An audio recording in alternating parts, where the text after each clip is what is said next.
Okay, friends, once again, welcome back and very good afternoon to everybody. I hope you all are safe, your family members, your parents, your friends, your relative, all are safe. And you are enjoying this new era, this new way of learning. Friends, we are discussing chapter number 5, that is magnetism and the matter.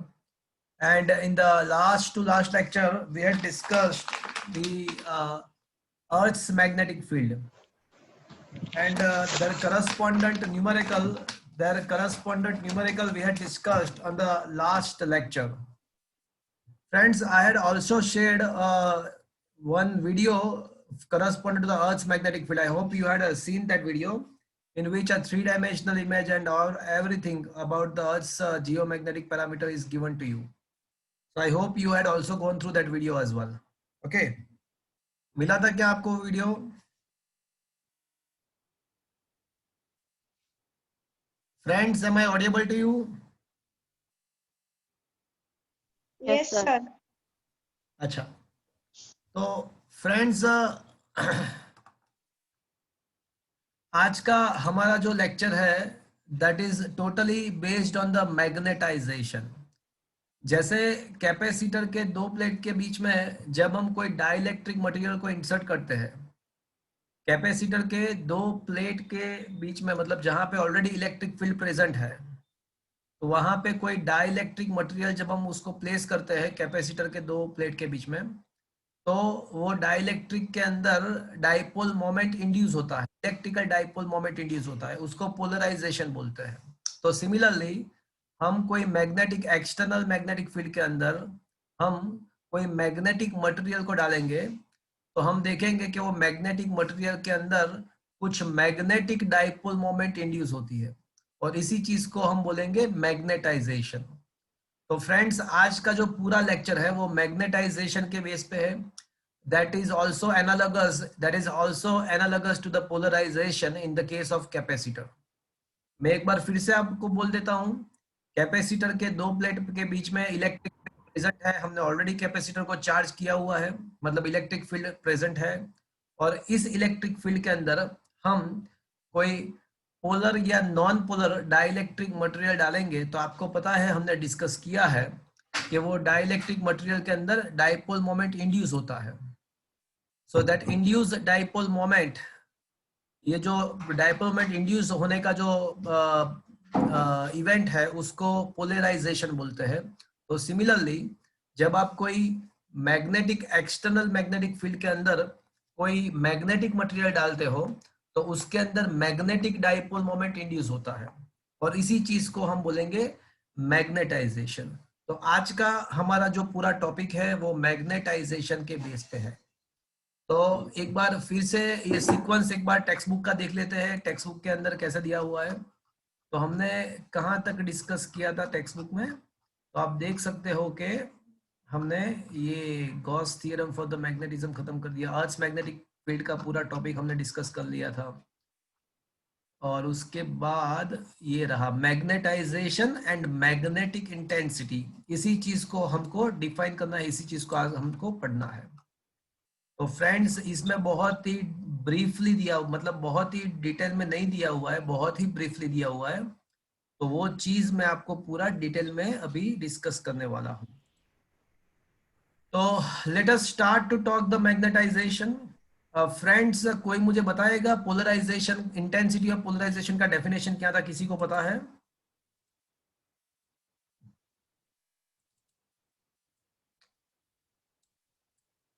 Intensity of polarization, इसका definition किसी को पता है आप में से?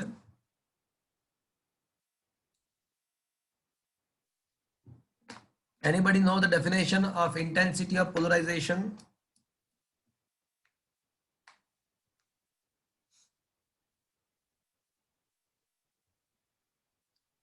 कोई बताएगा मुझे? Friends, am I audible to you? क्या आप मेरी आवाज सुन पा रहे हो? Yes sir. यस तो सर. कोई बताएगा, कोई ट्राई करेगा इंटेंसिटी ऑफ पोलराइजेशन का डिफाइन करने का? एटलीस्ट कोई ट्राई करेगा?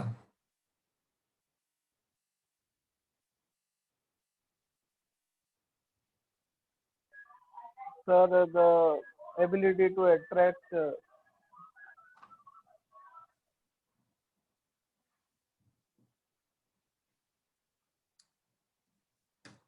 ओके, सर जैसे चार्ज होता है वैसे ये फुल स्ट्रेंथ होता है ना।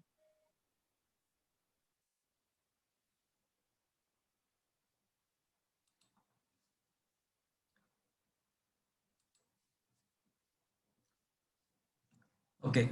So I am going to tell you, intensity of a polarization is nothing but it is the induced electrical dipole moment per unit volume, that is called the intensity of polarization.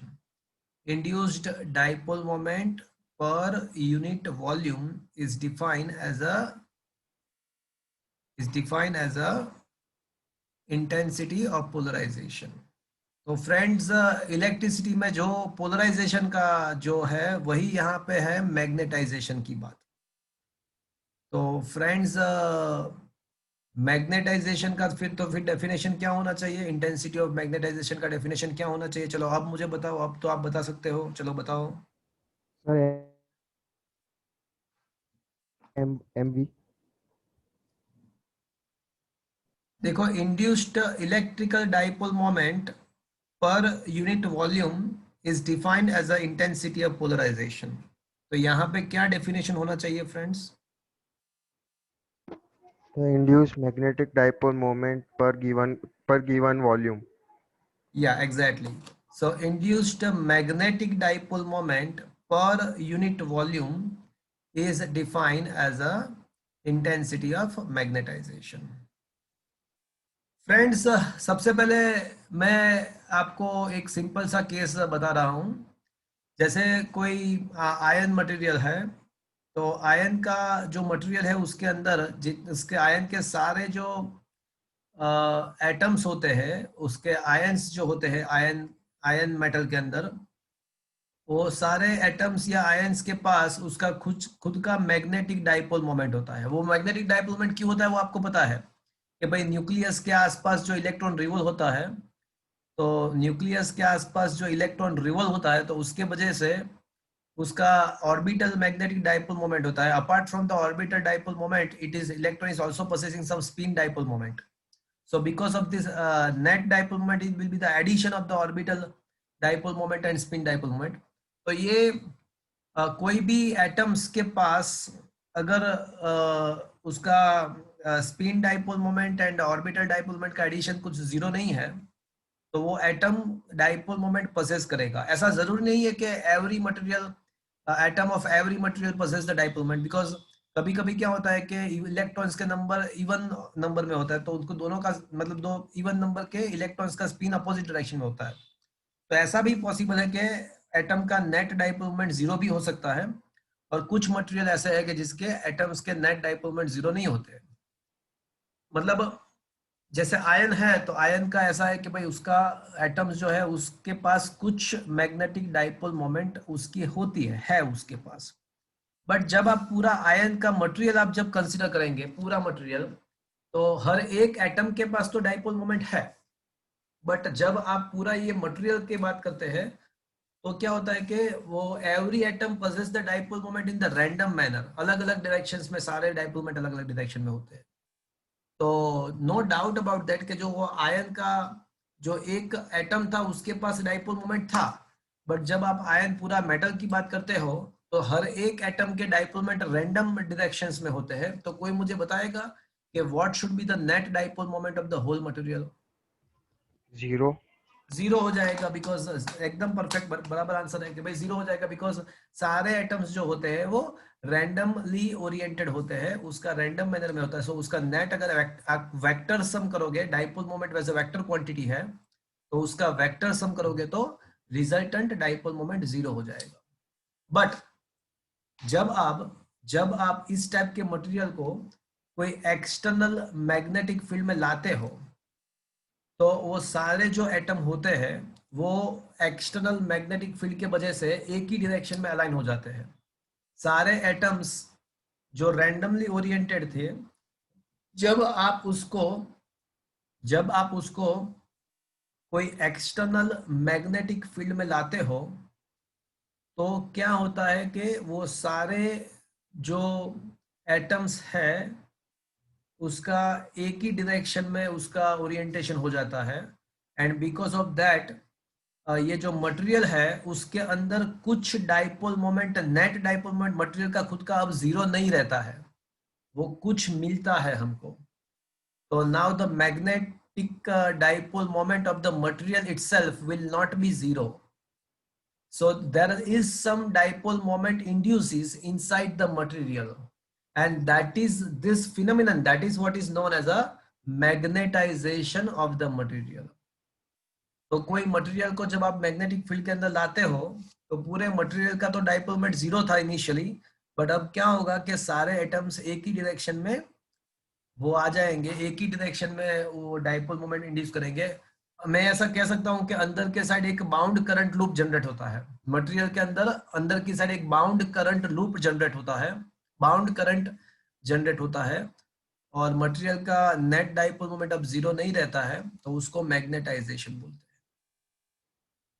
तो material के अंदर जो current loop develop होता है उसको हम bound current बोलेंगे। तो आज मैं है ना सोलेनॉइड के अंदर कोई मैग्नेटिक मटेरियल, देखो मैग्नेटिक मटेरियल किसको बोलते हैं, तो ऐसा कोई मटेरियल है कि जिसको अब अगर आप मैग्नेटिक फील्ड में डालते हो तो उसमें कुछ ना कुछ फिनोमिनन होता है, कुछ ना कुछ इंटरेक्शन होता है। तो ऐसे मटेरियल को जो मैग्नेटिक फील्ड को कुछ रिस्पॉन्स देते हैं, मैग्नेटिक फील्ड की वजह से उसके अंदर कुछ ना कुछ तो होता है, तो उस टाइप के जो मटेरियल है उसको मैग्नेटिक मटेरियल कहते हैं। They are classified in the three ways, paramagnetic, diamagnetic and ferromagnetic. उसके बारे में हम डिटेल में नेक्स्ट लेक्चर में डिस्कशन करने वाले हैं, बट आज हम ऐसा मान के चलेंगे कि हमने कोई मैग्नेटिक मटेरियल को सोलेनॉइड के अंदर डाला हुआ है। तो आज का हमारा जो टॉपिक है वो ये है कि आज हम डिस्कस करने वाले हैं मैग्नेटाइजेशन। तो आज का जो टॉपिक है वो ये है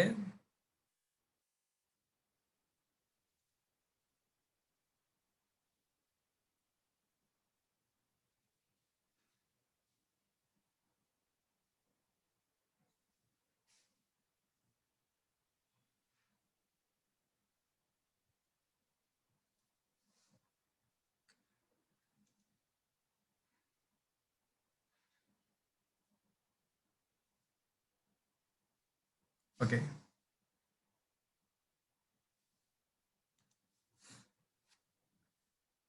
सो लेट्स स्टार्ट। पहले हम ऐसा मान के चलेंगे कि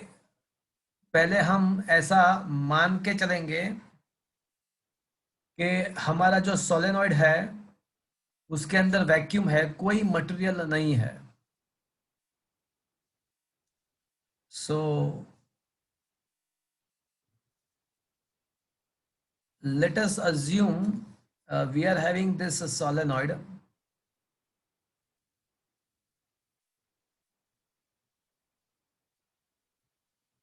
और उसमें से मैंने IF करंट डाला हुआ। F is the symbol for the free. ये जो सोलेनॉइड के अंदर बाहर से कितना करंट आपको डालना है वो आपके हाथ में है, you are free to change that current, that is why it is known as IF।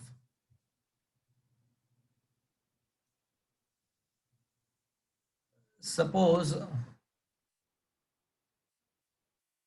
we have a solenoid with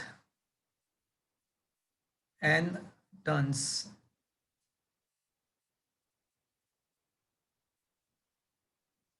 L length and current passing through it is IF। चलो, तो कोई मुझे बताएगा कि what should be the magnetic field of the solenoid inside the solenoid, कितना magnetic field होगा, कोई बताएगा मुझे। सोलेनॉइड में से मैंने IF करंट पास किया तो कितना मैग्नेटिक फील्ड जनरेट होगा सोलेनॉइड का। Mu not an I F या दैट इज यू नो कि भाई सोलेनोइड का जो मैग्नेटिक फील्ड होता है मोनी, हाँ मोनी। तो magnetic field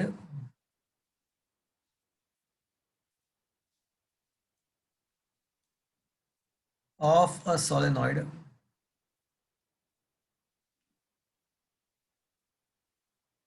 in absence of any magnetic material.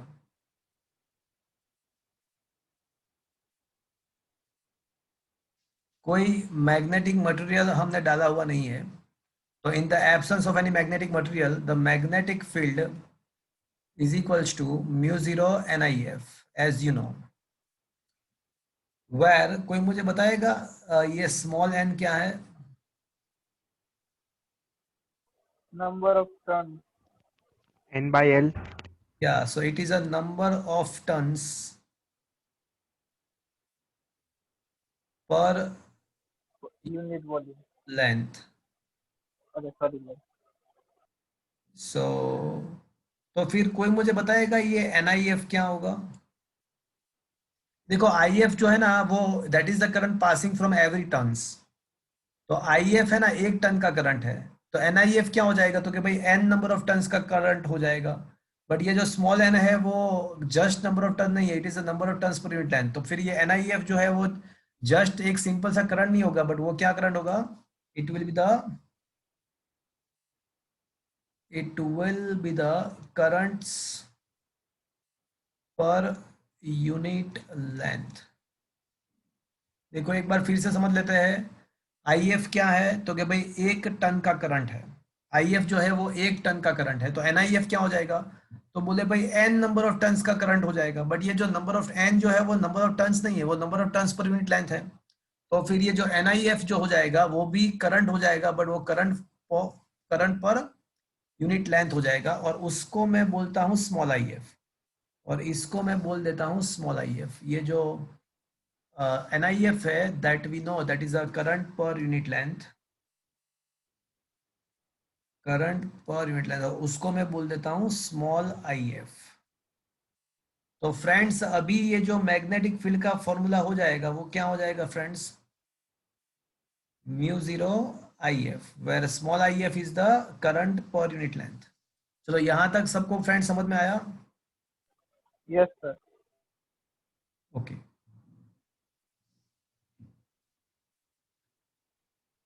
Now suppose now material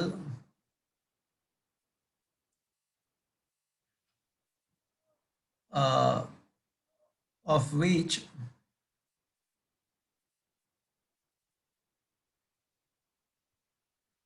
magnetic characteristic is to be observed is inserted in a solenoid। तो जिसका मैग्नेटिक कैरेक्टरिस्टिक आपको स्टडी करना है उसको हम सोलेनॉइड के अंदर डालेंगे।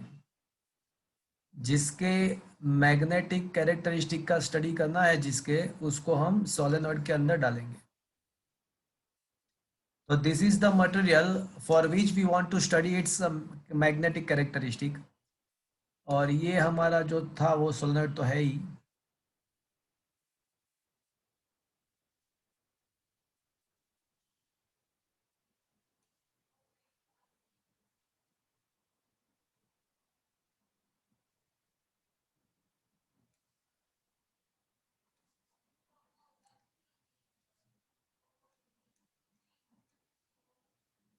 तो ये करंट सोलेनॉइड में से पास होगा।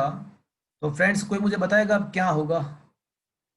ऑलरेडी अंदर की साइड मैग्नेटिक फील्ड प्रेजेंट है, और ये एक मटेरियल को मैंने डाला है, तो क्या होगा कोई बताएगा मुझे? Magnetic field और strengthen हो जाएगी. तो अब क्या होगा कि जो मटेरियल था, जो मैग्नेटिक मटेरियल है उसके अंदर क्या होगा कि पहले उसके सारे जो एटम्स थे वो सब रैंडमली ओरिएंटेड थे, तो उसका मटेरियल का इनिशियली डाइपोल मोमेंट जीरो था। बट अब क्या हुआ कि अब सॉलिड, मैंने उसको सॉलिड के मैग्नेटिक फील्ड के अंदर डाला, तो उसके सारे जो एटम्स हो गए वो एक ही डायरेक्शन में आ जाएंगे उसके डाइपोल मोमेंट, और कुछ डाइपोल मोमेंट इंड्यूस होगा, कुछ बाउंड करंट इंड्यूस होगा। So now due to the external magnetic field, due to ये जो हमारा जो हमने अप्लाई किया हुआ है वो एक्सटर्नल मैग्नेटिक फील्ड है, due to the external magnetic field let IB bound current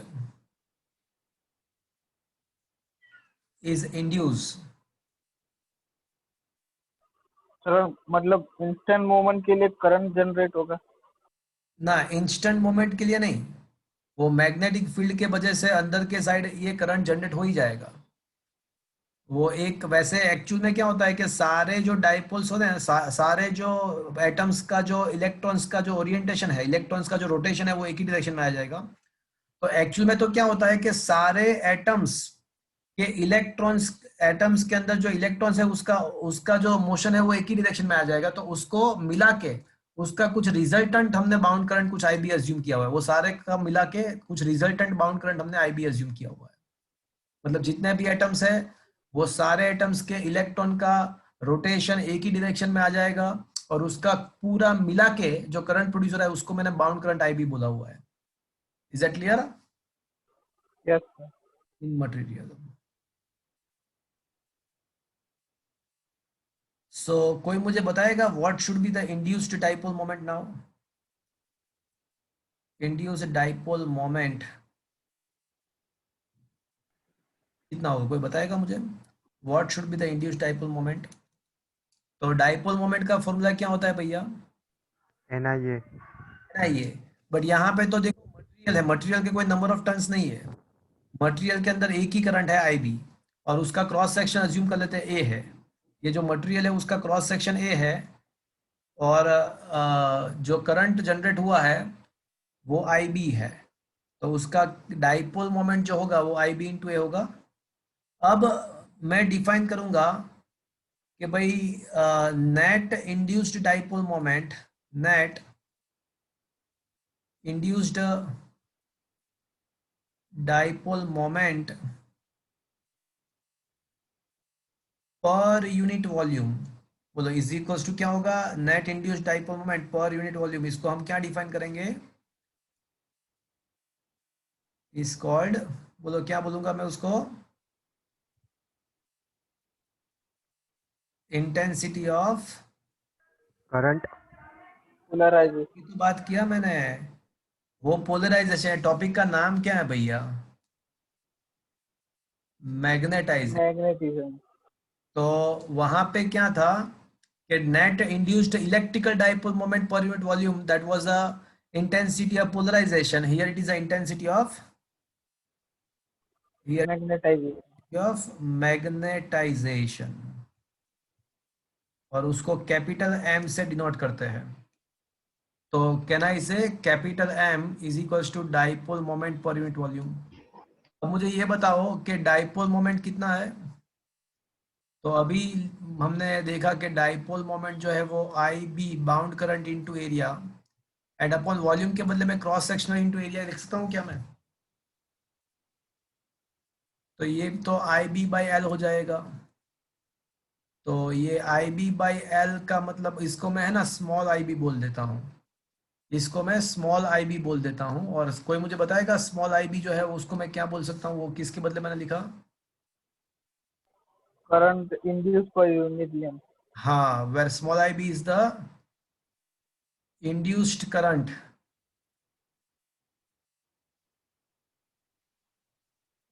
पर unit length. Now inside the material,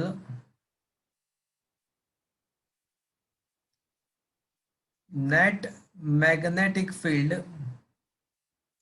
अब मटेरियल के अंदर जो मैग्नेटिक फील्ड होगा is combined effect of applied magnetic field plus induced magnetic field. अब material के अंदर जो रिजल्टेंट मैग्नेटिक फील्ड होगा वो हमने जो अप्लाई किया वो प्लस जो इंड्यूस्ड हुआ वो, तो is the combined effect of the applied magnetic field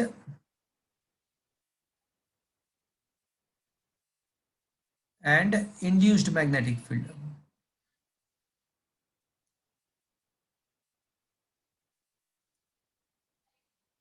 तो फ्रेंड्स सोचो, तो अब नेट मैग्नेटिक फील्ड कितना होगा सोचो।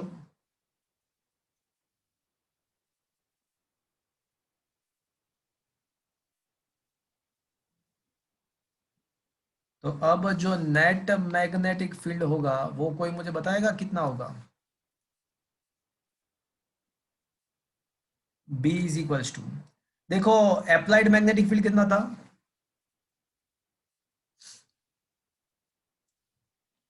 Equation mu not IF।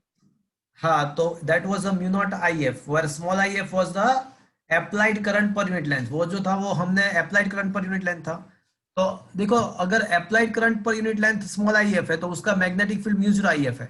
तो induced current per unit length का तो हमने फॉर्मूला स्मॉल IB है, तो उसका magnetic field induced magnetic field mu naught IB। Mu naught IB। तो रिजल्टेंट मैग्नेटिक फील्ड कितना होना चाहिए?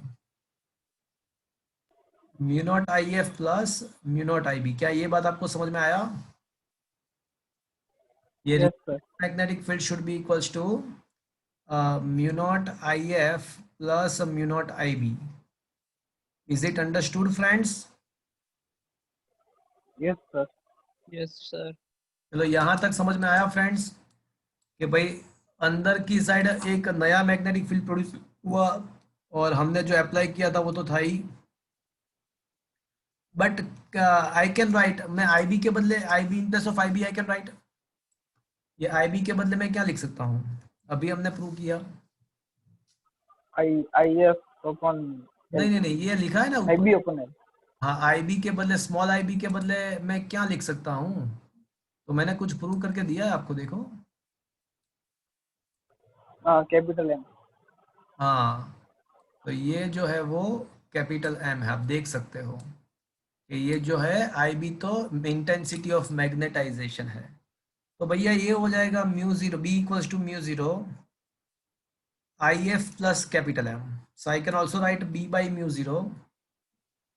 तो ये जो इक्वेशन है वो हम अभी याद रखेंगे कि भाई resultant magnetic field is the combined effect of the external plus induced magnetic field, और ये हो जाएगा B by mu zero minus small minus capital M, B by mu zero minus capital M is equals to IF। तो friends यहाँ तक आपको समझ में आया friends? Yes sir. Okay, fine. So now a new quantity I'm going to define. Now this is a small IF which is equals to applied current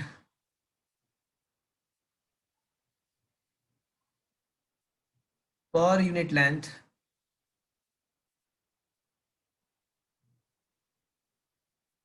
is defined as magnetic intensity, is defined as a magnetic intensity H। तो friends एक नया quantity picture में आया। देखो यहाँ पे तीन type के इंटेंसिटी है। एक मैग्नेटिक फील्ड इंटेंसिटी है, मैग्नेटिक फील्ड इंटेंसिटी का यूनिट टेस्ला है, मैग्नेटिक फील्ड इंटेंसिटी का यूनिट टेस्ला है। दूसरा जो है वो intensity of magnetisation. Intensity of magnetisation का मतलब magnetic dipole moment per unit volume, तो ये ampere metre square upon metre cube, तो हो जाएगा एम्पियर पर मीटर। तो इंटेंसिटी ऑफ मैग्नेटाइजेशन का यूनिट जो है वो एम्पियर पर मीटर है। और तीसरा magnetic intensity, and that is also ampere per metre because it is also the applied current per unit length. तो अब ये तीसरा इंटेंसिटी आया, मैग्नेटिक इंटेंसिटी H। देखो once again I am telling you 3 kind of intensity आता है, magnetic field intensity, B tesla, उसका unit tesla है। Intensity of magnetisation, it is a induced dipole moment per unit volume, और that is also equivalent to induced bound current per length. So that is called the intensity of magnetization, उसका unit ampere per metre है। और ये तीसरा magnetic intensity, that is a magnetic intensity, तो वो applied current per unit length है, वो भी एम्पियर पर मीटर है, बट उसको एच बोलते हैं। तो अब मैं आई एफ के बदले एच लिख सकता हूँ। So new quantity come into the existence, नया क्वांटिटी पिक्चर में आया। एच के बारे में हमने यहाँ पे डिफाइन किया, डेफिनेशन किया उसका। तो अब फ्रेंड्स ये जो लास्ट फॉर्मूला था उसको थोड़ा हम एच के फॉर्म में लिखेंगे। एक पूरा क्वेश्चन 4 मार्क्स का एक क्वेश्चन है, 4 मार्कर क्वेश्चन पूछ सकते हैं, ऐसा क्वेश्चन है। तो कहाँ पे हम अटके थे? तो भैया हम अटके थे यहाँ पे कि भाई B by mu 0 minus M is equals to I F.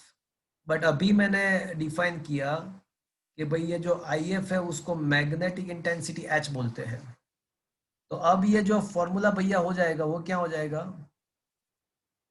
B by mu 0 minus M is equals to H. अब m को राइट साइड ले जाओ, m को राइट साइड ले जाओ और म्यू 0 को मल्टीप्लाई कर दो। तो क्या आप ऐसा लिख सकते हो friends? Is it understood friends? Yes sir. ये समझ में आया फ्रेंड? यहाँ तक पहुंचे आप? हाँ sir. Is it clear? Now for small value of B,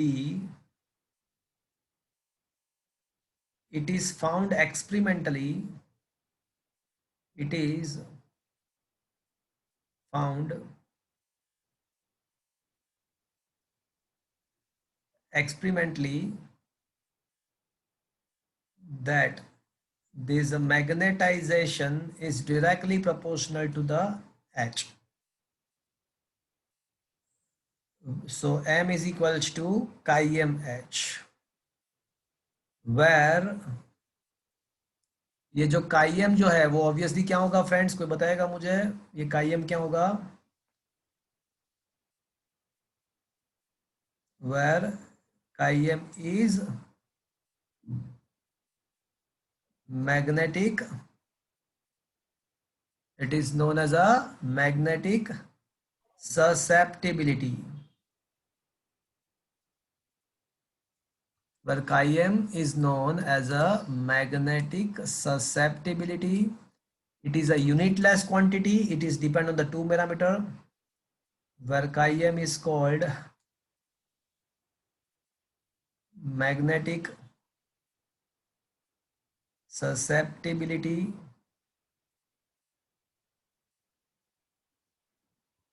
It is a unitless quantity. It depends on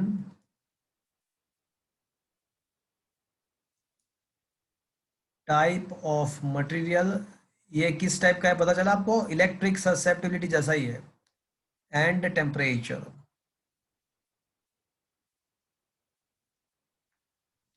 चलो अब ये जो इक्वेशन है, इक्वेशन का नंबरिंग कर देते हैं।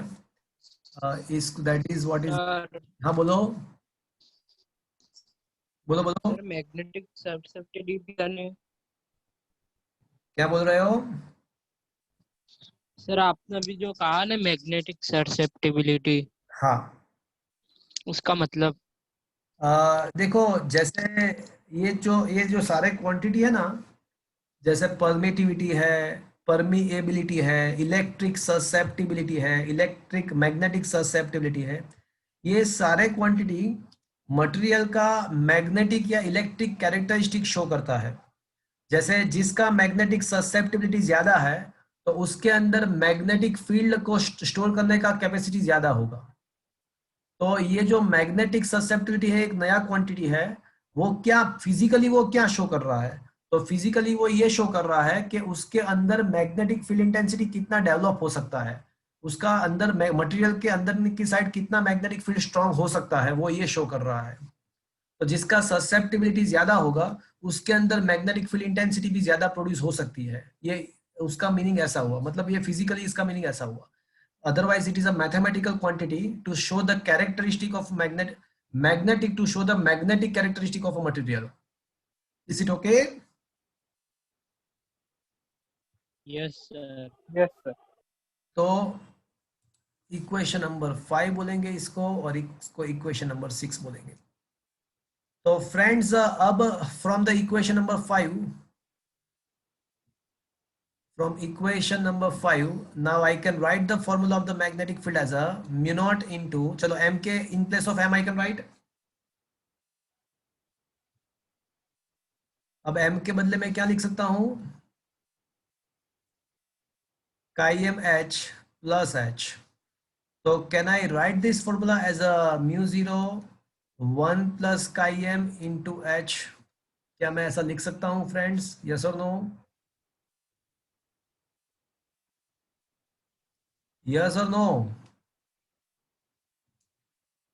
h को मैंने कॉमन ले लिया, 1 plus chi m into mu naught।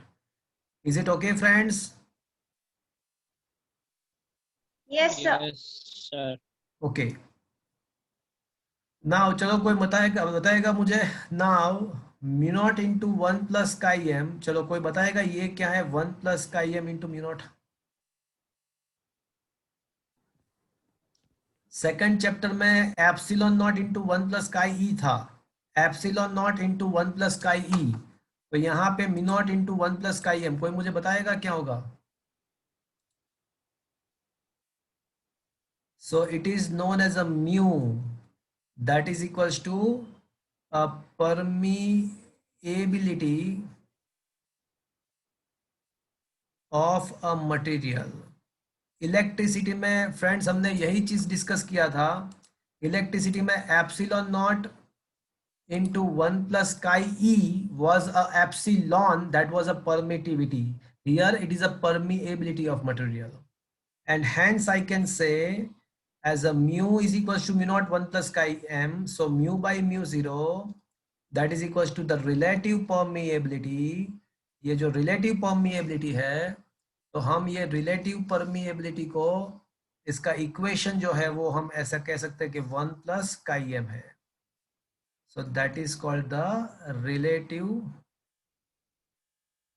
permeability। तो क्या फ्रेंड्स ये आपको समझ में आया?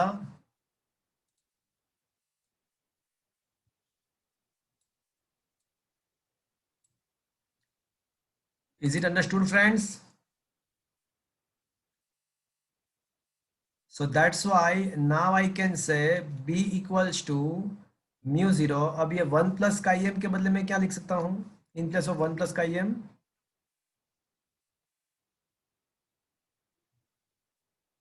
बोल भी दो, in place of 1 plus chi m में क्या लिख सकता हूँ?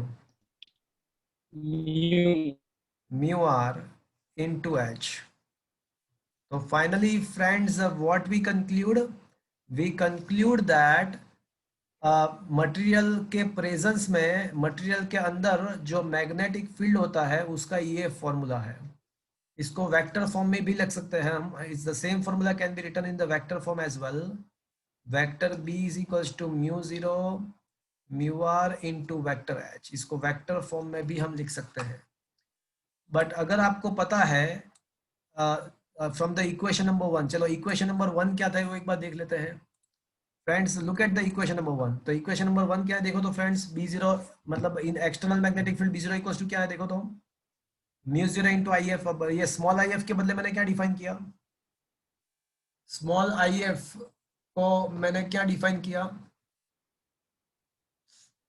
Magnetic field. नहीं, यहाँ पे है ना, ये रहा देखो मैग्नेटिक इंटेंसिटी है यहाँ, ये रहा स्मॉल आई एफ को मैंने मैग्नेटिक इंटेंसिटी डिफाइन किया है एच, तो आई एफ के बदले एच भी लिख सकता हूँ।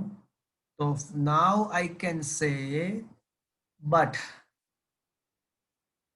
ये जो म्यू जीरो इंटू एच जो है वो तो बी जीरो है, एक्सटर्नल मैग्नेटिक फील्ड है।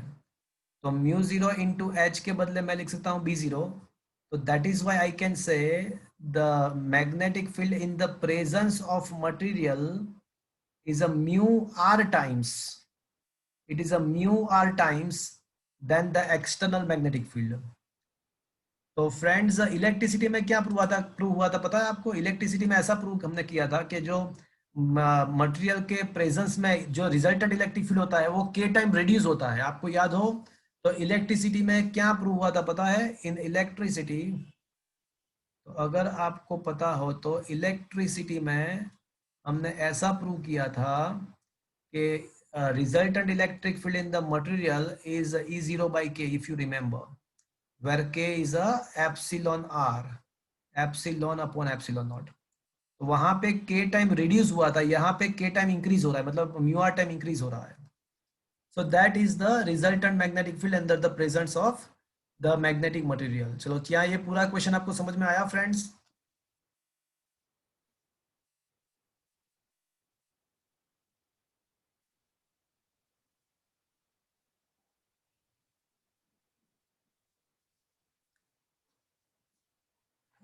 For vacuum what is the magnetization? देखो मैग्नेटाइजेशन क्या है? Induced dipole moment per unit volume. अब वैक्यूम में कोई मटेरियल ही नहीं है तो उसमें इंडक्शन की क्या बात है? इसमें इंड्यूस हो ही नहीं सकता है, तो डाइपोल मोमेंट इंड्यूस हो ही नहीं सकती है। Induced dipole moment per unit volume, अब कोई मटेरियल ही नहीं है तो डाइपोल मोमेंट इंड्यूस होने का सवाल ही नहीं है।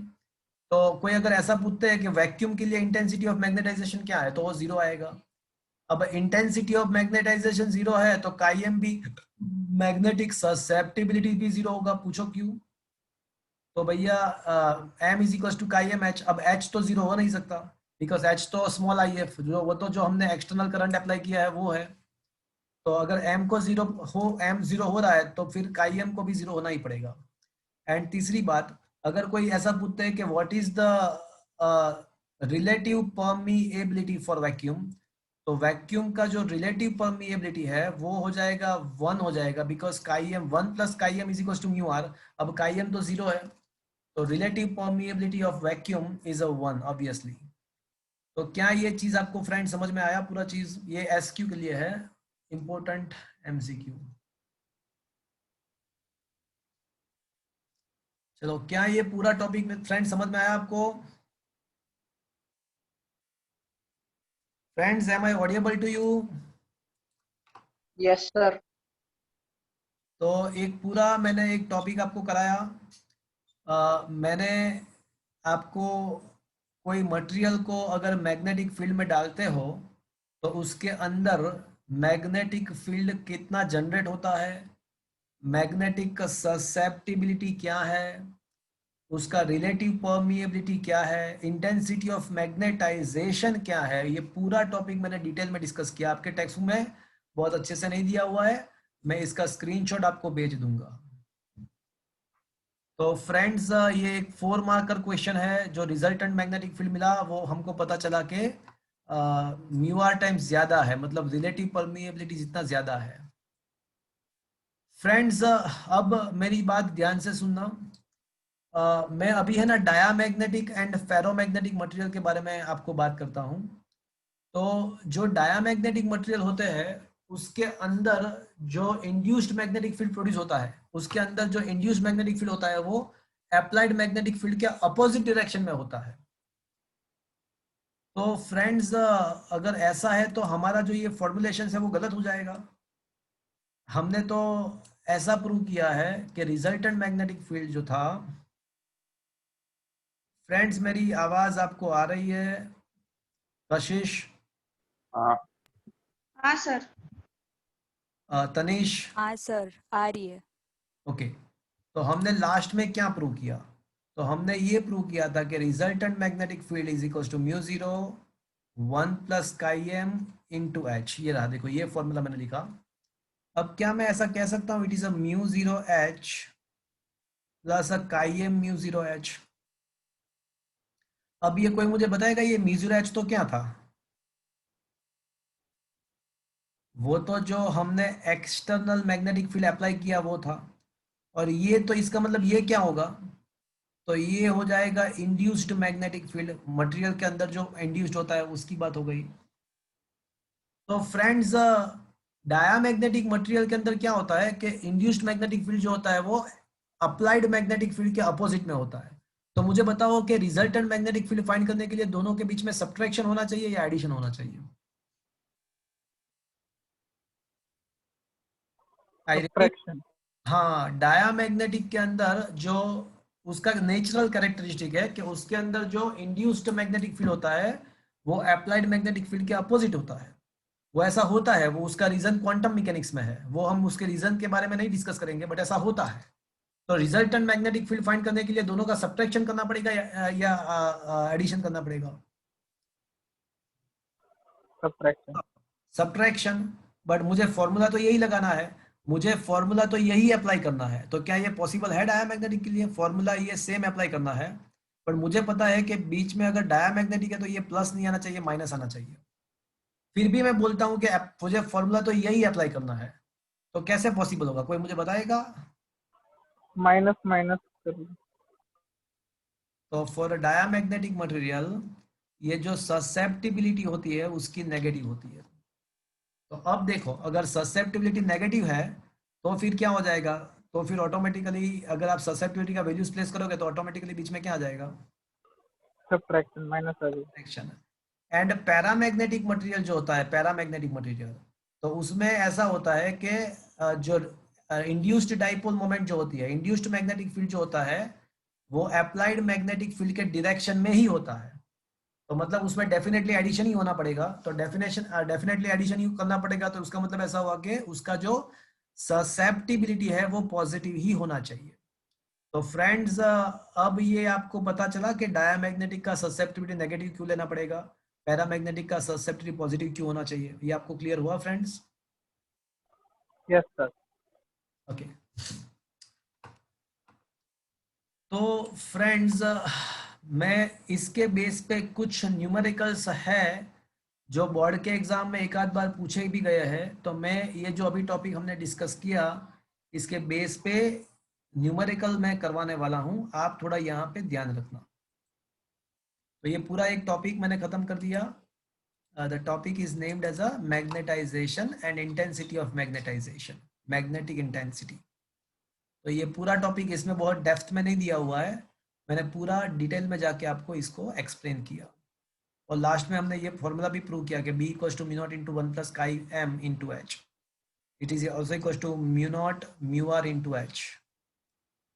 तो फ्रेंड्स, अब मैं कुछ यहाँ पे इसके बेस पे एक न्यूमेरिकल क्वेश्चन नंबर 10 पे आ जाओ। तो friends, come to the question number 10। तो क्या फ्रेंड्स आप ये क्वेश्चन नंबर 10 का डेटा आप देख रहे हो आपके मोबाइल में? Are you able to see this question in your mobile? Yes, sir. Okay. इसमें जिस हिसाब से सॉल्यूशन दिया हुआ है उससे मैं थोड़ा सिंपल करके दूंगा आपको। चलो,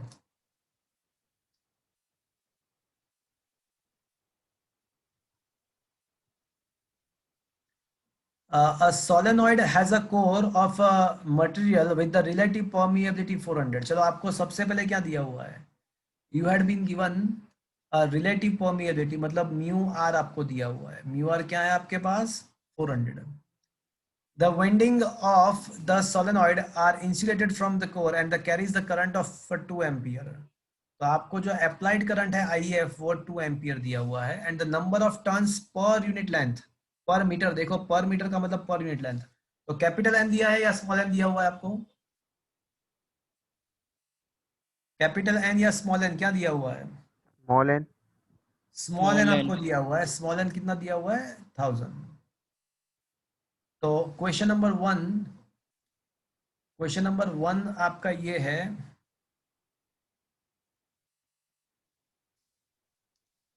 कि आपको H फाइंड करना है। तो फ्रेंड्स, किसी को पता है हमने H किसके बदले लिखा था? Anybody remember in which? Small I F. Small IF। I F. अब ये स्मॉल आई IF. एफ हाँ स्मॉल आई एफ क्या था, किसी को याद है? I capital IF into N हाँ upon that S. Was a, नहीं into N, Into N, sorry. हाँ N into capital I F. अब नंबर ऑफ जो टन्स है वो 1000 है, आई एफ का वैल्यू 2 है, तो ये हो जाएगा हमारा 2000 एम्पियर पर मीटर। एच का वैल्यू जो है वो एम्पियर पर मीटर, इसका यूनिट जो है वो एम्पियर पर मीटर है। चलो second thing we wants to find the magnetization. चलो किसी को पता है कि मैग्नेटाइजेशन का फॉर्मूला कैसे मिलेगा, क्या क्या था, याद है किसी को? I by L. याद करो, magnetisation M is equal to chi M H. Now if you remember mu R is equal to 1 plus chi M, तो अगर आपको काई एम फाइंड करना है तो आपको क्या करना पड़ेगा, म्यू आर माइनस 1। अब म्यू आर 400 है, 400 माइनस 1 मतलब 399। तो अब आप वैल्यूज प्लेस कर सकते हो काई एम का, 399 इंटू एच का वैल्यू 2000, तो ये आपका हो जाएगा 798 इंटू 10⁻³ मतलब 7.98 इंटू 10⁻5 आप लिख सकते हो ampere per metre.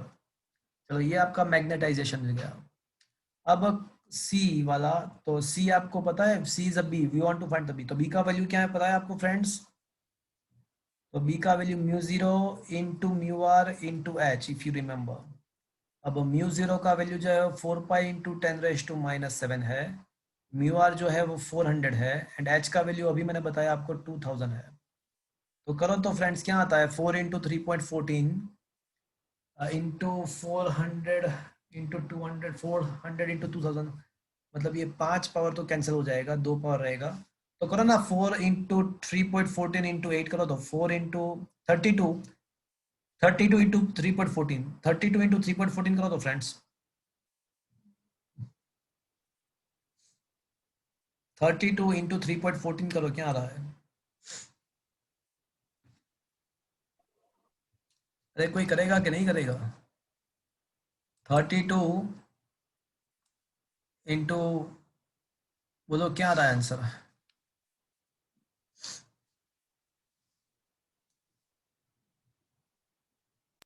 Four four eight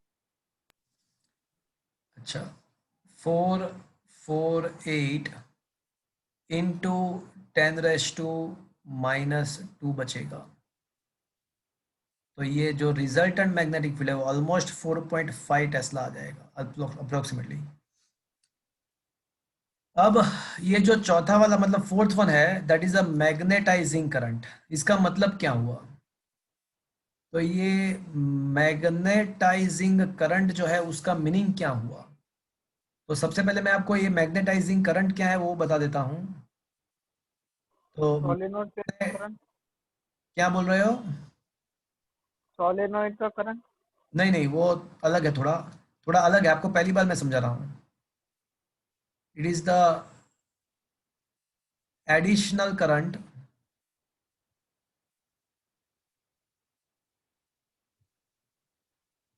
required to produce, it is the additional current required to produce a magnetic field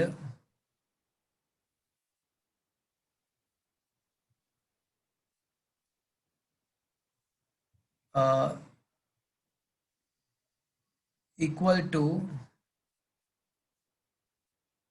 magnetic field in a presence of material, in the presence of material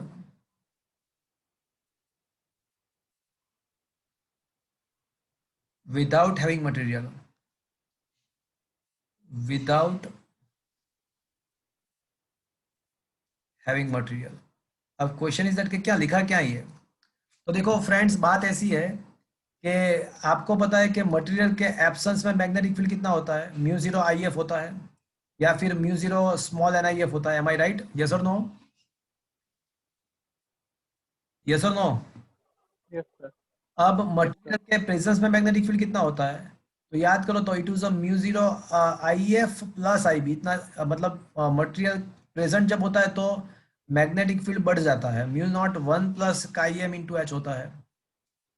तो friends मेरे पास material नहीं है तो भी मुझे material जब होता, हमारे पास जब मटेरियल, सपोज के मेरे पास मटेरियल नहीं है बट तो भी मुझे मैग्नेटिक फील्ड बढ़ाना है, तो मेरे पास एक ही रास्ता बचता है, मैं क्या करूंगा? देखो आई रिपीट, मेरे पास मटेरियल नहीं है तो भी मुझे मैग्नेटिक फील्ड बढ़ाना है, तो फिर मैं क्या कर सकता हूँ? एक ही चीज मैं कर सकता हूँ, कोई बताएगा मुझे क्या कर सकता हूँ मैं? करंट बढ़ाना पड़ेगा। हाँ, तो मुझे करंट बढ़ाना पड़ेगा, तो वो जो एडिशनल करंट रिक्वायर्ड है, the additional current required to produce the magnetic field equivalent to the magnetic field in the presence of material without having material. तो मटेरियल नहीं है हमारे पास तो भी मुझे मटेरियल हो, इतना मैग्नेटिक फील्ड मुझे प्रोड्यूस करना है, तो कुछ एडिशनल करंट मुझे अप्लाई करना पड़ेगा, उसी को बोलते हैं मैग्नेटाइजिंग करंट। तो ये मैग्नेटाइजिंग करंट किसको बोलते हैं वो पता चला आपको? तो मुझे मैग्नेटिक फील्ड तो कितना प्रोड्यूस करना है, जो मटेरियल के अंदर जितना है वो इतना ही प्रोड्यूस करना है।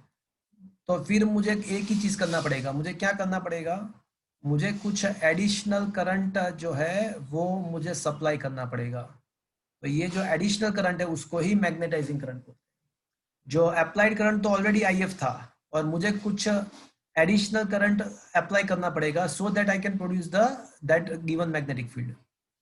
तो मटेरियल के प्रेजेंस में जितना मैग्नेटिक फील्ड है उतना ही मैग्नेटिक फील्ड मुझे प्रोड्यूस करना है विदाउट हैविंग मटेरियल, तो उसके लिए जो एडिशनल करंट लगेगा उसको ही मैग्नेटाइजिंग करंट बोलते हैं। तो ये बात आपको समझ में आया फ्रेंड्स? अब मेरे पास बी का वैल्यू तो है, बी का वैल्यू 4.5 है, is equals to mu zero भी हमारे पास है, हमारे पास number of turns per unit length भी है, हमारे पास आईएफ का भी वैल्यू 2 एम्पियर है।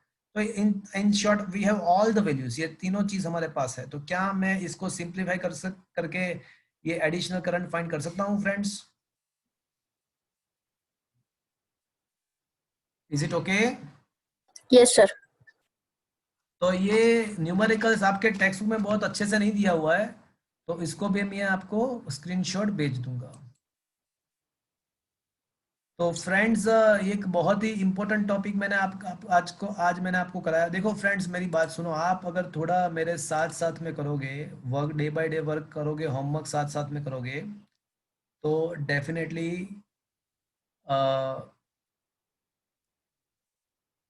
ये 1 टेस्ला आ रहा है, किसी ने मुझे गलत बता दिया।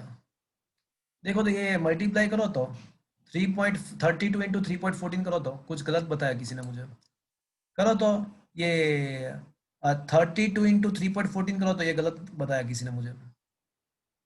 हाँ सर 100.48 9896 प्लस का कुछ होगा। हाँ तो ये कुछ, 8.48 तो यहाँ पे 32 इंटू 3.14 करो तो ये नहीं आएगा भाई, ये गलत बताया किसी ने मुझे। करो तो फिर से करो तो 100.48 आता है।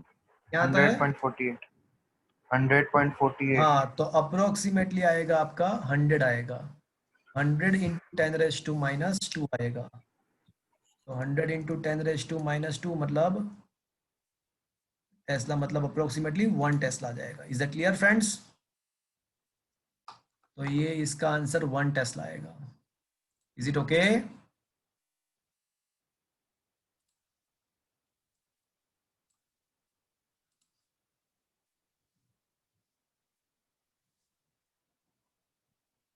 Okay, so now it is done. तो फ्रेंड्स अभी इसको क्लियर करते हैं। तो फ्रेंड्स अब हम ए चैप्टर का जो लास्ट टॉपिक है that is a different kind of magnetic materials. तो डायामैग्नेटिक एंड पैरामैग्नेटिक मटेरियल्स के बारे में हमने डिस्कस किया कि भाई डायामैग्नेटिक का ससेप्टिबिलिटी नेगेटिव होता है, पैरामैग्नेटिक का ससेप्टिबिलिटी पॉजिटिव होता है बट वो बहुत ज्यादा नहीं होता है। उसका ससेप्टिबिलिटी पॉजिटिव तो होता है बट उसका वैल्यू बहुत ही ज्यादा नहीं है, कुछ वैल्यू से कम है, बट उसके बारे में हम नेक्स्ट टाइम डिस्कस करेंगे। कुछ न्यूमेरिकल्स, एक काम करो थोड़ा जो टाइम है उसमें हम कुछ न्यूमेरिकल्स ले लेते हैं, अदरवाइज ये लास्ट लेक्चर जो नेक्स्ट लेक्चर होगा probably it will be the last lecture with respect to the theory of this chapter, but कुछ न्यूमेरिकल्स एक काम करते हैं, ले लेते हैं। तो फ्रेंड्स अभी है ना, आप नेक्स्ट टाइम जब आओ तो ये क्वेश्चन एक्सरसाइज का क्वेश्चन नंबर 1 और 2, एक्सरसाइज का क्वेश्चन 1 और 2 आप जो है वो अर्थ्स मैग्नेटिक फील्ड के बेस पे है वो एक बार देख लेना। और 3 to मतलब 3 to 15 हमने करवा दिया है।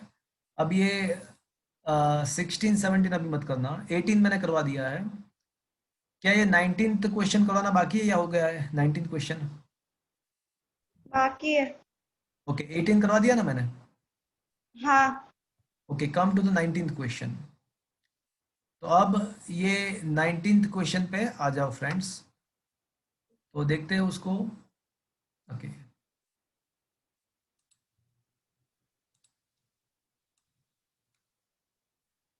A telephone cable at a place has a 4 long straight horizontal wire carrying the current of 1 ampere in the same direction from east to west. The Earth's magnetic field at the place is 0.39 Gauss and the angle of dip is 35 degree. The magnetic declination is nearly zero. So what is the resultant magnetic field at the 0.4 centimeter below the cable? अच्छा good friends, थोड़ा आपको imagination करना पड़ेगा, मेरी बात थोड़ी ध्यान से आपको सुनना पड़ेगा। थोड़ा मुझे 3 डायमेंशनल आपको समझाना पड़ेगा इसको।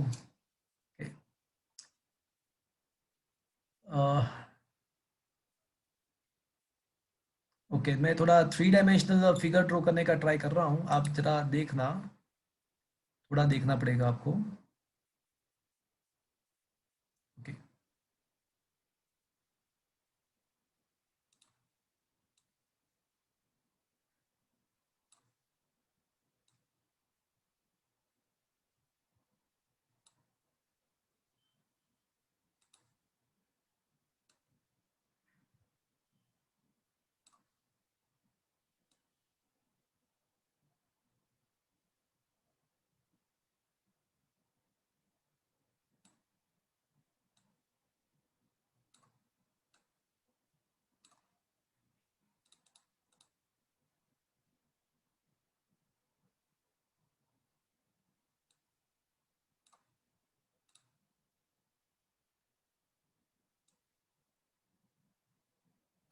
okay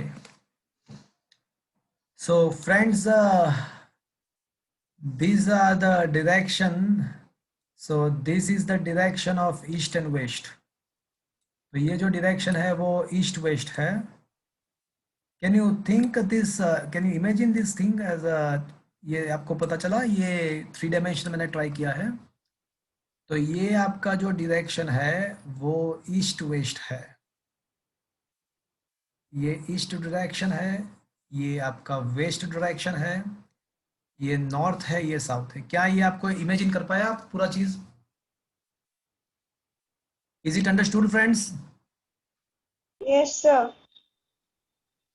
अब यहाँ पे 4 वायर्स है, वो 4 वायर्स जो है उसमें से करंट फ्लो हो रहा है फ्रॉम, दिया हुआ है कि भाई the current flowing from all the wire is from east to west. From each wire the current is 1 ampere and it is flowing from east to west. तो मैं यहाँ पे 4 वायर्स जो है वो मैं आपको यहाँ पे दिखा रहा हूँ, सब में से करंट ईस्ट टू वेस्ट जा रहा है।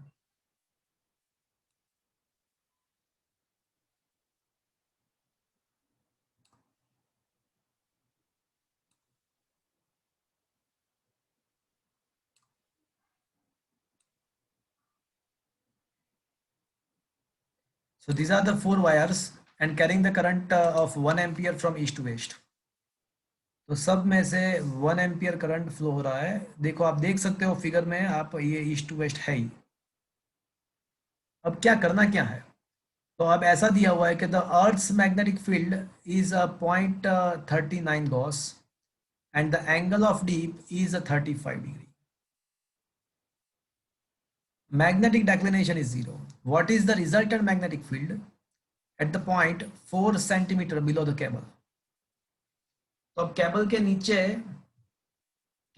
के नीचे मुझे मैग्नेटिक फील्ड फाइंड करना है, रिजल्टेंट मैग्नेटिक फील्ड फाइंड करना है। तो फ्रेंड्स सोचो कि ये हमारा जो पॉइंट होगा वो यहाँ पे कहीं पे केबल के नीचे कहीं पे होगा। मतलब ये 3 डायमेंशन यहाँ से नीचे की साइड होगा, और वहाँ पे जो डेक्लिनेशन है तो वो क्या है कि 35 है। तो अब क्या होगा क्या कि मैग्नेटिक फील्ड, मतलब ये जो वायर का, पहले तो एक काम करते हैं, वायर का मैग्नेटिक फील्ड फाइंड कर लेते हैं।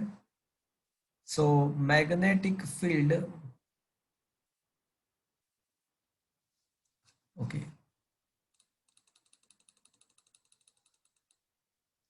पहले हम वायर के मैग्नेटिक फील्ड को फाइंड कर लेते हैं।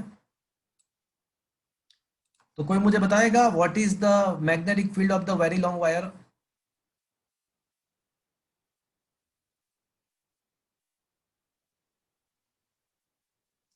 चलो, किसी को पता है फॉर्मूला?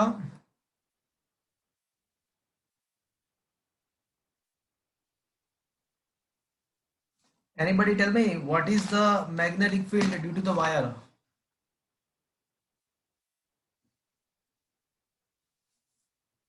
कोई बताएगा? 4th चैप्टर में हमने डिस्कस कर लिया है कि magnetic field of a very long wire, if you remember the formula, it was a mu 0 I upon 2 pi r, but it should be multiplied by 4. कोई मुझे बताएगा ये मैंने 4 से क्यों मल्टीप्लाई किया? because of 4 wire. हाँ, as there are 4 wires are there, तो अगर 4 वायर है तो उसका सबका मुझे मिला के मुझे फाइंड करना पड़ेगा।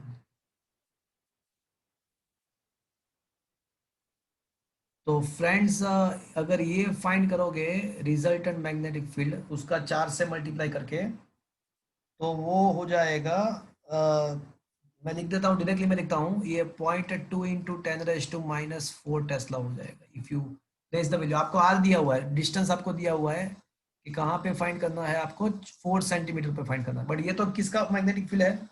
It is just a magnetic field of the wire. अब यहाँ पे दो चीज है, यहाँ पे क्वेश्चन इनकम्प्लीट है। यहाँ पे below the cable and above the cable, यहाँ पे दो केसेस है। आपको रिजल्टेंट मैग्नेटिक फील्ड फाइंड करना है, एक तो below the cable and second above the wire, above the cable. ये दोनों केस आपको सॉल्व करने हैं। तो पहले बिलो द केबल और फिर अबो द केबल, अब दोनों चीज आपको फाइंड करना है। तो फ्रेंड्स, सोचो कि जो अर्थ का जो मैग्नेटिक फील्ड होता है ना, वो कौन से डायरेक्शन में होता है, उसका हॉरिजॉन्टल कंपोनेंट। तो कोई मुझे बताएगा अर्थ के मैग्नेटिक फील्ड का हॉरिजॉन्टल कंपोनेंट कौन से डायरेक्शन में होता है?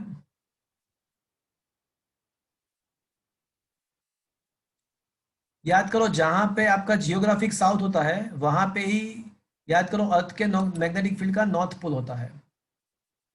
तो अर्थ का मैग्नेटिक फील्ड जो होता है वो साउथ से नॉर्थ की तरफ होता है। So this will be the horizontal component of the earth's magnetic field from south to north. ये जो है अर्थ का मैग्नेटिक फील्ड जो होता है वो साउथ से नॉर्थ के तरफ होता है, उसका हॉरिजॉन्टल कंपोनेंट। और उसका जो वर्टिकल कंपोनेंट होता है ना, वो तो एग्जैक्टली डाउनवर्ड डायरेक्शन में टुवर्ड्स द अर्थ सरफेस, मतलब ये इसका वर्टिकल कंपोनेंट होता है। तो this is the horizontal component of the earth's magnetic field. ये BH होता है एंड BV होता है।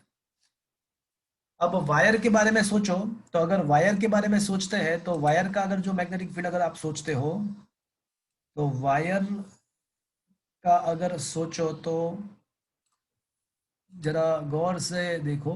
तो ये वायर का क्या होता है कि उसमें आपको लूप कंसिडर करना होता है। तो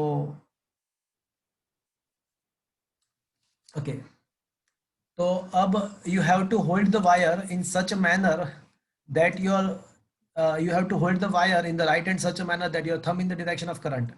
तो आपका जो थंब अगर मैग्नेटिक डायरेक्शन के करंट में, thumb in the direction of current अगर करते हो, तो वायर का मैग्नेटिक फील्ड कुछ इस हिसाब से सेट होगा। थोड़ा आपको इमेजिनेशन करना पड़ेगा। तो वायर का जो मैग्नेटिक फील्ड है उसका थोड़ा मैं उसका कलर चेंज करता हूँ तो ज्यादा आपको समझ में आएगा।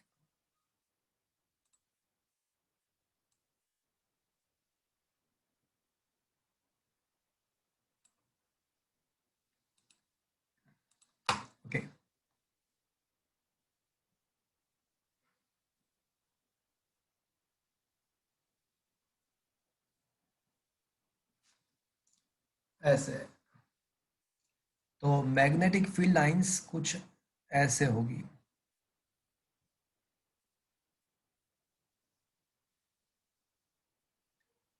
मतलब वायर के ऊपर की साइड अगर सोचोगे, तो वायर के ऊपर की साइड अगर सोचोगे, तो वायर का जो मैग्नेटिक फील्ड है उसको बी डैश बोल देता हूँ, वो जो है ना वो बी एच के डायरेक्शन में होगा। और वायर के नीचे की साइड अगर आप टेंजेंट ड्रॉ करो वायर का मैग्नेटिक फील्ड के लिए, तो वो बी डैश जो है ना वो बी एच के अपोजिट डायरेक्शन में होगा। तो अब और बीवी तो जो है, जो अर्थ का मैग्नेटिक फील्ड का जो वर्टिकल कंपोनेंट तो डाउनवर्ड डायरेक्शन में ही रहेगा। सो केस वन, पहले में है ना above the wire, above the wire what is the resultant horizontal component?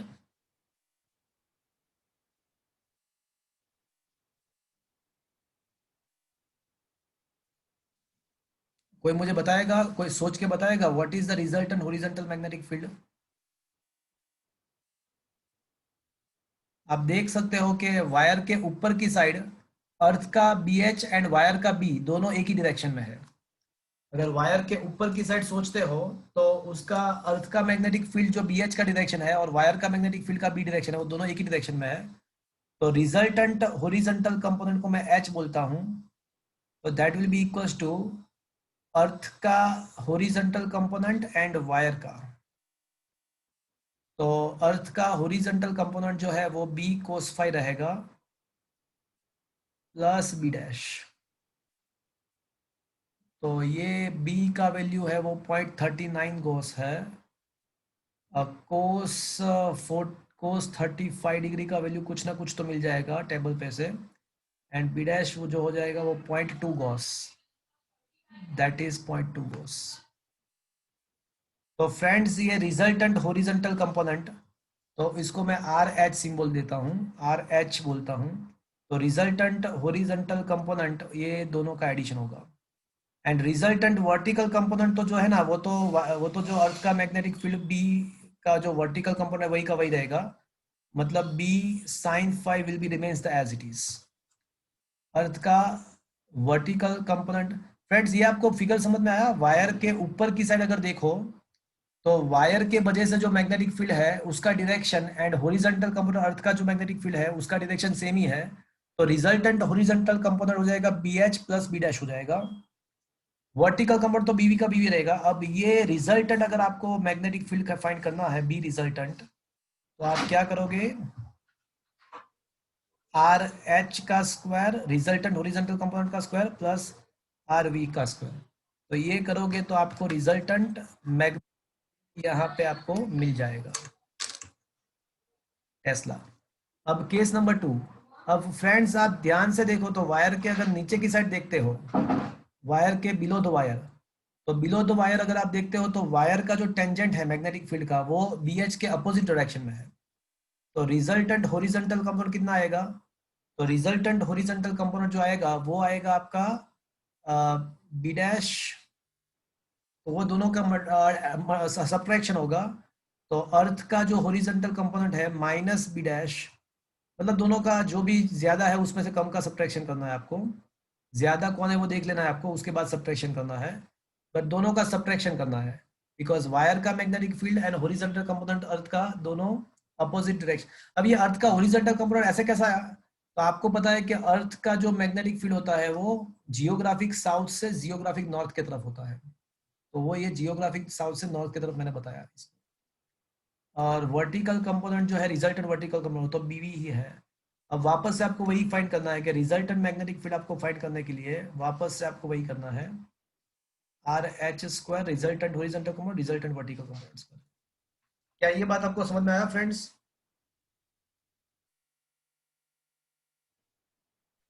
Sir case 2 Faridi समझाओ सर। एक्चुअल में क्या है कि आपको ये केस 1 2 समझने से पहले ये फिगर को समझना पड़ेगा। देखो यहाँ पे क्या चीज है, पहले ये क्वेश्चन को समझो कि यहाँ पे रिजल्टेंट मैग्नेटिक फील्ड फाइंड करना पूछा है। अब रिजल्टेंट मैग्नेटिक फील्ड मतलब क्या हुआ? तो यहाँ पे दो टाइप के मैग्नेटिक फील्ड होंगे, एक तो वायर का होगा और दूसरा जो होगा वो अर्थ का होगा। तो सोचो कि वायर का मैग्नेटिक फील्ड कैसे मिलेगा?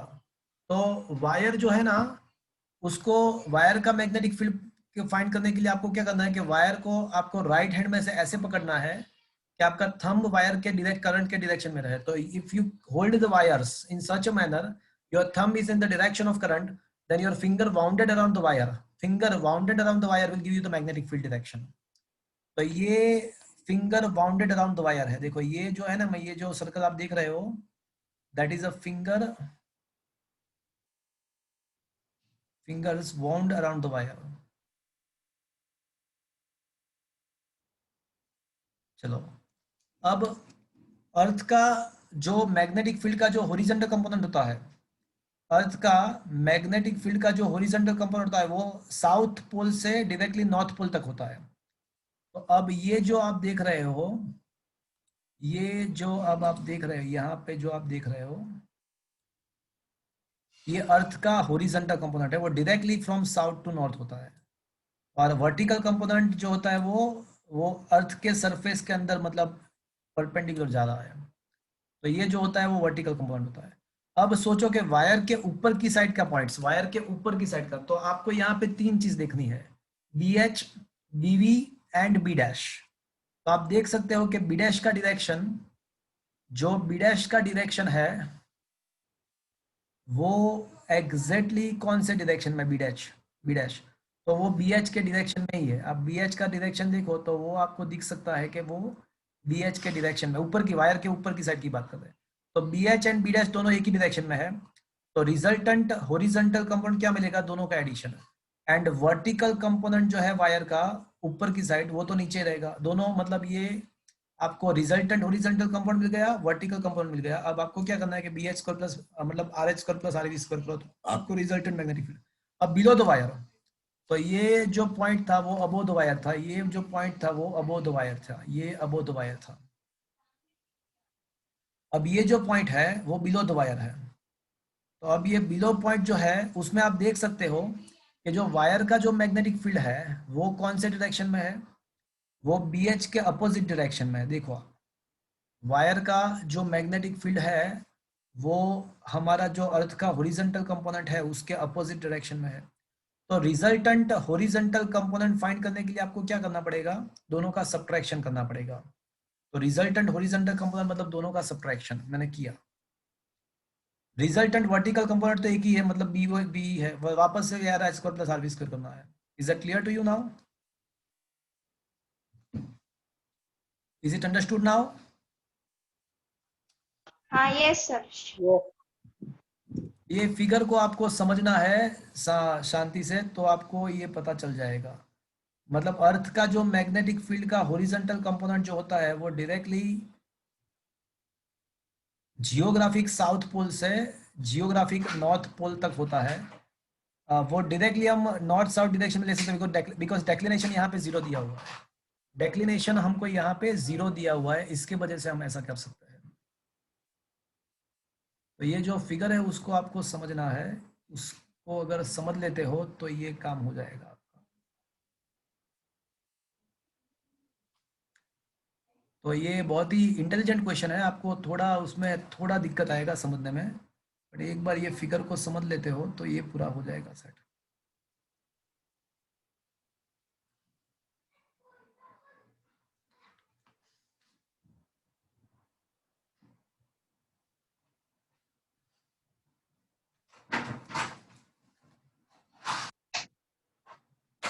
ये पॉइंट अबोव है, ये पॉइंट बिलो है. अच्छा फ्रेंड्स, आज का सेशन मैं यहाँ पे ख़त्म कर रहा हूँ, बट आपको मैंने एक पेपर भेजा हुआ है